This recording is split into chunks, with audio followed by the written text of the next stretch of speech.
Hello friends, welcome to my channel Mastaki Pathshala where you learn English better through Bengali যেখানে তোমরা ইংরেজি শিখবে বাংলায় অনেক বেটার ভাবে।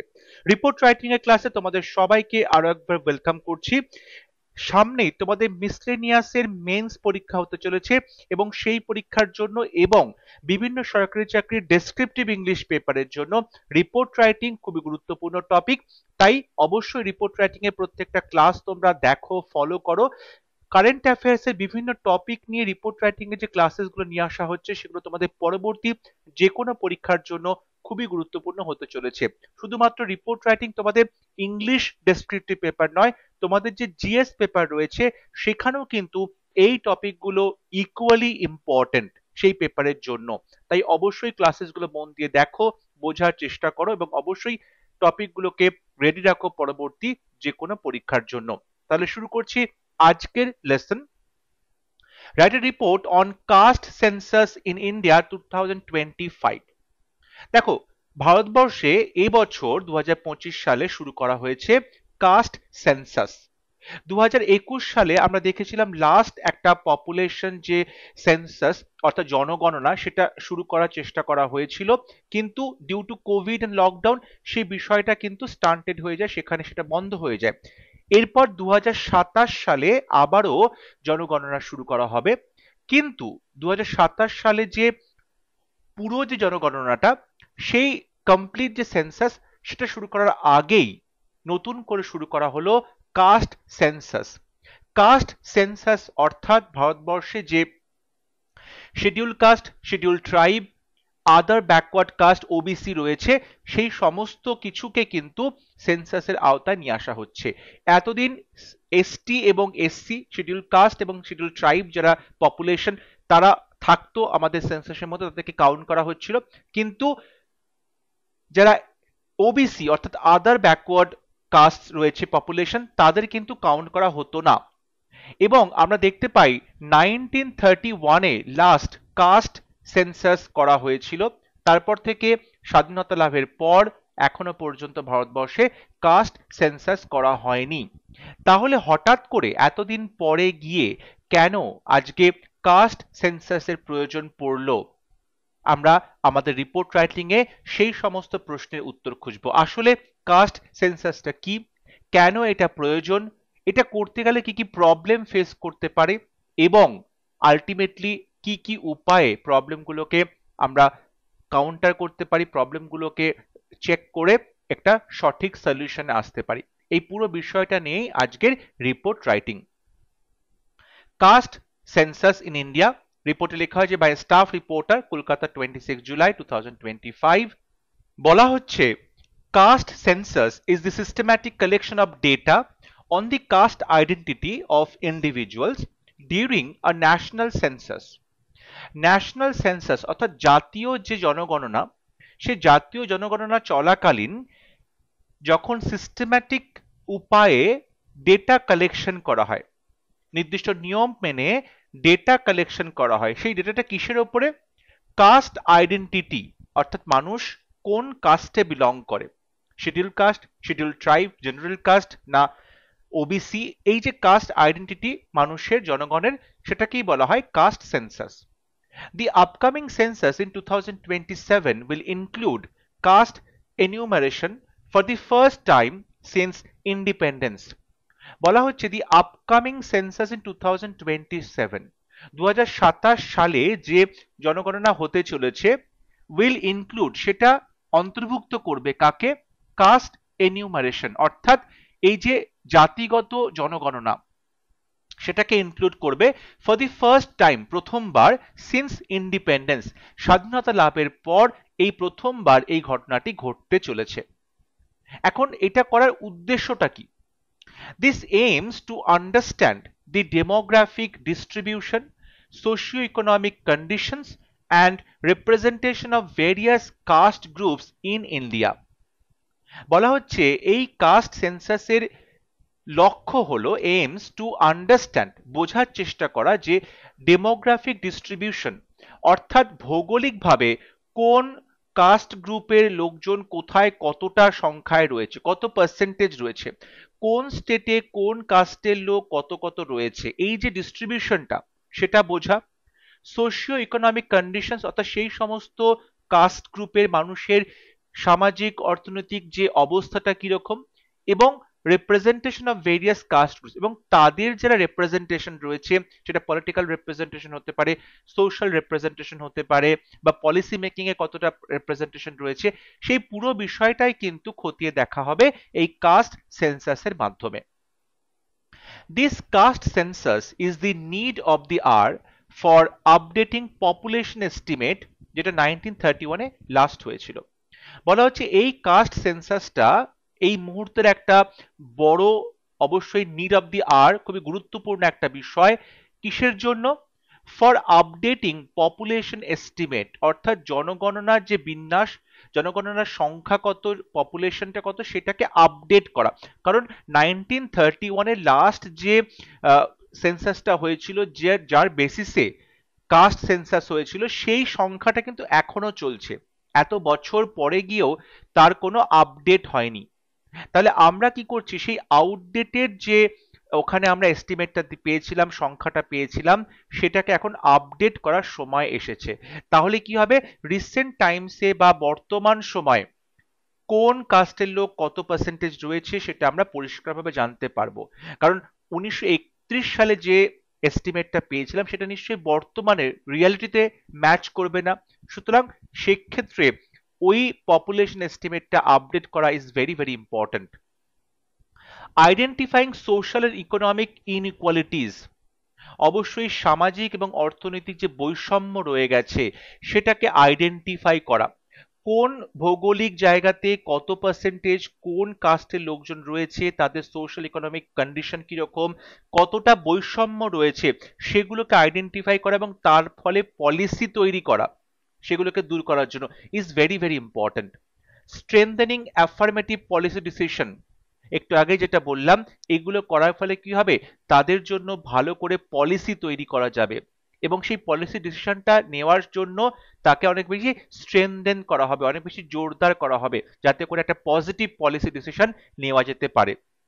Ensuring equitable distribution of benefit through quota restructuring, আমরা সবাই জানি কোটা সিস্টেম বা রিজার্ভেশন সিস্টেম যেটা রয়েছে, সংরক্ষণ নীতি, তার মাধ্যমে তাকে যখন নতুন করে ঢেলে সাজানো হবে, কোটা রিস্ট্রাকচার করা হবে, তার ফলে কি হবে, সমাজের প্রত্যেকটা মানুষ, প্রত্যেকটা জাতির মানুষের কাছে বেনিফিট বা সুবিধা বা সুযোগটা তারা ইকুইটেবল ডিস্ট্রিবিউশন হবে, অর্থাৎ সমানভাবে বন্টন হবে।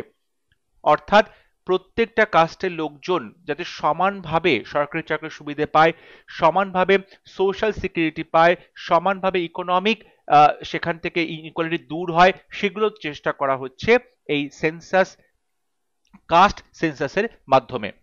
প্ল্যানিং ফর সোশ্যাল জাস্টিস, সামাজিক যে ন্যায় দেওয়া হবে, অর্থাৎ হেলথের ক্ষেত্রে, এডুকেশনের ক্ষেত্রে, লাইভলিহুড স্কিমের ক্ষেত্রে যাতে সবাই সমানভাবে তার বেনিফিটটা পায়, অর্থাৎ সোশ্যাল জাস্টিস, যাতে সামাজিক ন্যায় সবার মধ্যে পাওয়া যায়, যেরকম স্বাস্থ্যের ক্ষেত্রে, শিক্ষার ক্ষেত্রে এবং জীবন ধারণের ক্ষেত্রে, রুটি রোজগারের ক্ষেত্রে যাতে সবাই সমান অধিকার পায়, প্রত্যেকটা মানুষ যাতে সমানভাবে সরকারি যে প্রকল্পগুলো তার সুবিধাটা পেয়ে থাকে, এগুলোর জন্যই কিন্তু কাস্ট সেন্সাসটা খুব গুরুত্বপূর্ণ।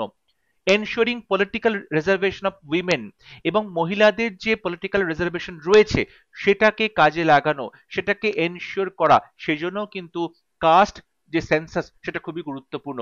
কোন কাস্টে কতজন মহিলা রয়েছে এবং তাদের রিপ্রেজেন্টেশন কতটা রয়েছে পার্লামেন্টে বা গ্রাম পঞ্চায়েতে বলতে পারো, লোকসভা বিধানসভাতে, সেগুলো is very very important to count. And promoting public awareness and political accountability, এবং অবশ্যই এটার মাধ্যমে পাবলিক অ্যাওয়ারনেস বাড়বে, লোকজনের সচেতনতা বাড়বে এবং পলিটিক্যাল অ্যাকাউন্টেবিলিটি, অর্থাৎ পলিটিক্যাল যে পার্টি থাকছে তারা যাতে খুব ভালো মতো এই কাস্ট গ্রুপের প্রতি ইকুয়াল তাদের ট্রিটমেন্ট হয় এবং পলিটিক্যালি তারা যাতে তারা উইল পাওয়ার দেখায়, যাতে করে পলিটিক্যাল উইলটা দেখা যায়, যাতে করে সবার ডেভেলপমেন্ট হচ্ছে এবং তারা যাতে অ্যাকাউন্টেবল থাকে প্রত্যেকটা মানুষের কাছে।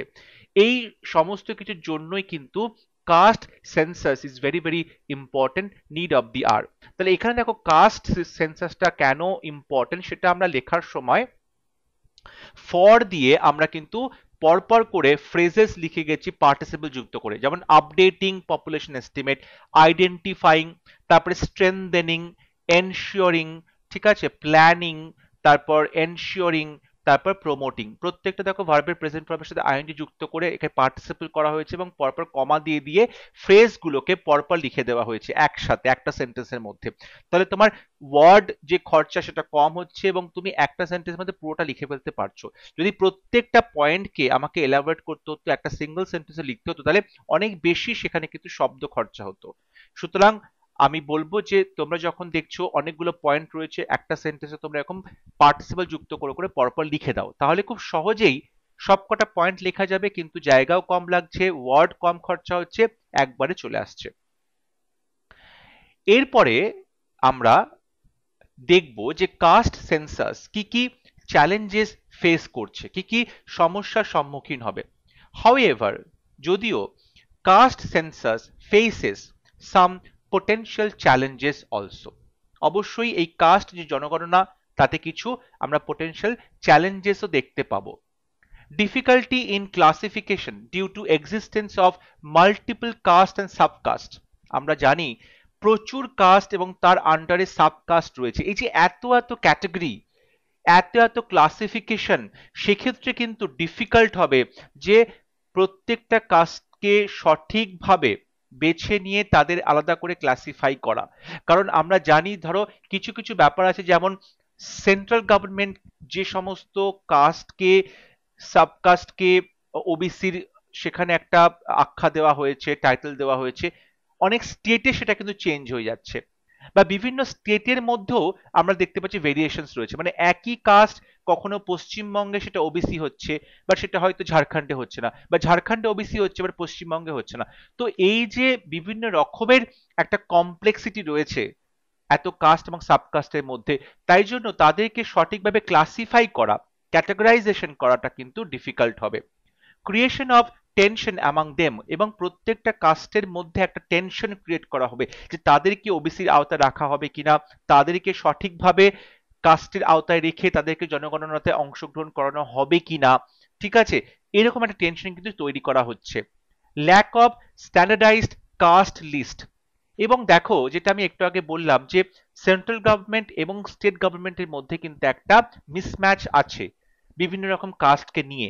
তার ফলে কি হচ্ছে, একটা স্ট্যান্ডার্ড কাস্ট লিস্ট তৈরি করাটা খুব ডিফিকাল্ট হয়ে পড়ছে, যেটা সবাই মেনে চলবে, স্টেট গভর্নমেন্ট বলো সেন্ট্রাল গভর্নমেন্ট বলো, সেই একটাই লিস্ট সেটা সব ক্ষেত্রে ফলো হবে, সেটা কিন্তু পসিবল হচ্ছে না।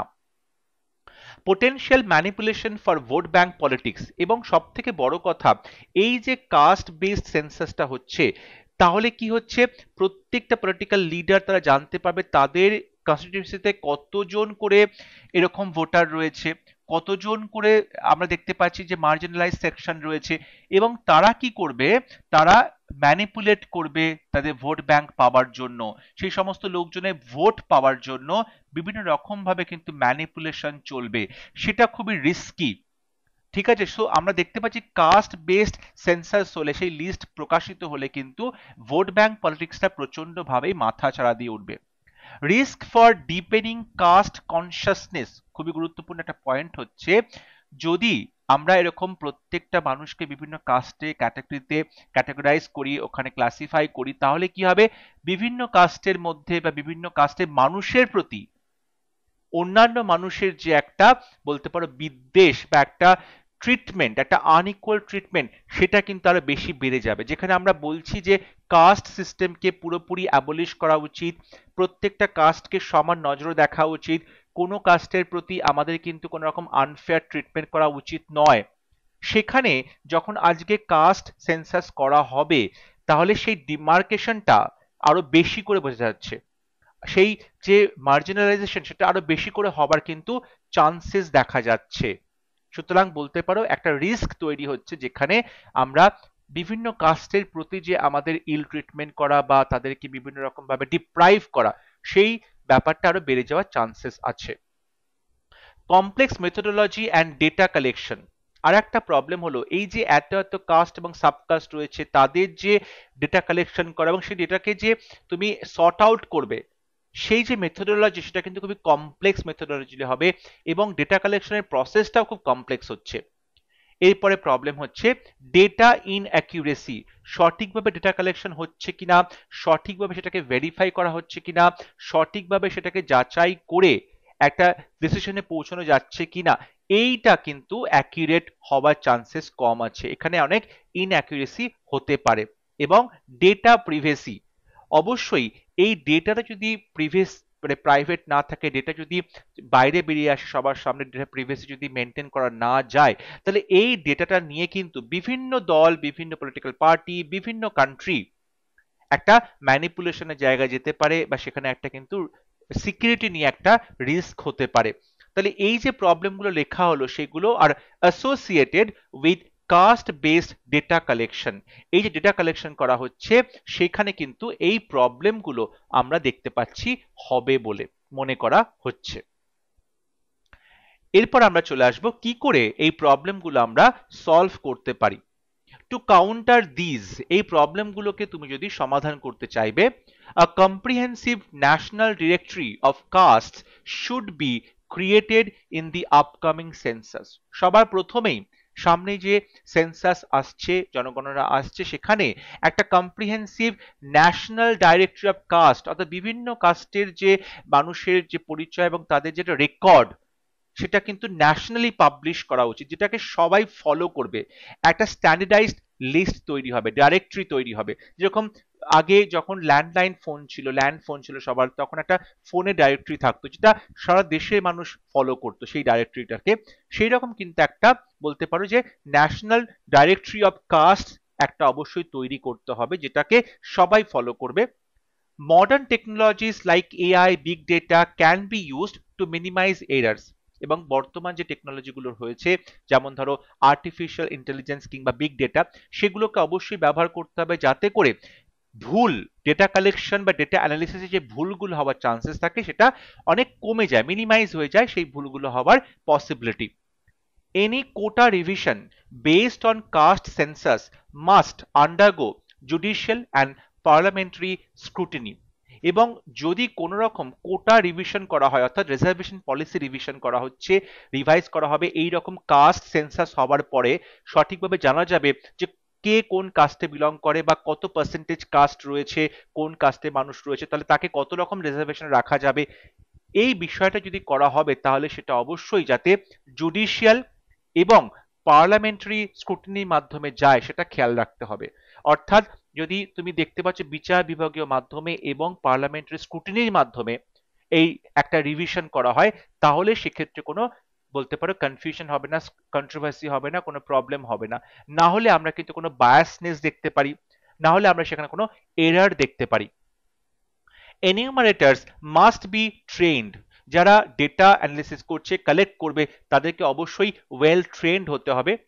Data privacy must be prioritised, এবং যাতে করে ডেটা সুরক্ষা বজায় থাকে সেটা কিন্তু সবার প্রথমে প্রায়োরিটাইজ করতে হবে, সবার প্রথমে তাকে গুরুত্ব দিতে হবে। This caste census has the potentials to redefine India's affirmative action roadmap for the next generation. বলা হচ্ছে এই যে কাস্ট সেন্সাস, সেটা কিন্তু একটা পোটেনশিয়াল আছে, সম্ভাবনা আছে। কিসের সম্ভাবনা? টু রিডিফাইন, নতুন করে লিখবে, ইন্ডিয়াস অ্যাফার্মেটিভ অ্যাকশন রোডম্যাপ, ভারতবর্ষের একটা পজিটিভ যে অ্যাকশন তার রোডম্যাপটা তৈরি করবে, কাদের জন্য? ফর দি নেক্সট জেনারেশন, অর্থাৎ পরবর্তী জেনারেশনকে ভারতবর্ষ যে সুন্দর একটি রোডম্যাপ দিচ্ছে, পজিটিভ অ্যাকশন থাকবে সেখানে, তার জন্য এই কাস্ট সেন্সাসটার কিন্তু খুবই গুরুত্ব হতে চলেছে। আশা করব আজকে ক্লাস তোমাদের ভালো লেগেছে, টপিকটা বুঝতে পেরেছো। বুঝতে কোথাও অসুবিধা হলে অবশ্যই কমেন্টে লিখে জানাবে। আর তোমাদের একটা কথা বলি, তোমাদের পরীক্ষাতে 200 ওয়ার্ডের মধ্যে রিপোর্ট লিখতে বলা হচ্ছে মিসলেনিয়াসে, এবং সেটা ডাব্লিউবিসিএস এ আরেকটু বেশি হয়ে যেতে পারে। কিন্তু একটা বিষয় মাথায় রাখবে, এখানে যখন আমি লেখাচ্ছি তখন একটু বড় করে লেখাচ্ছি, কারণ তুমি পুরোটা মুখস্থ করে পরীক্ষায় লেখা সেটা পসিবল না, তুমি করবেও না। যখন তুমি নিজে লিখবে তখন দেখবে কিছু কিছু পয়েন্ট বাদ হয়ে যাচ্ছে, সুতরাং তখন অটোমেটিক্যালি তোমার ওয়ার্ড লিমিটটা কিন্তু কমে আসবে।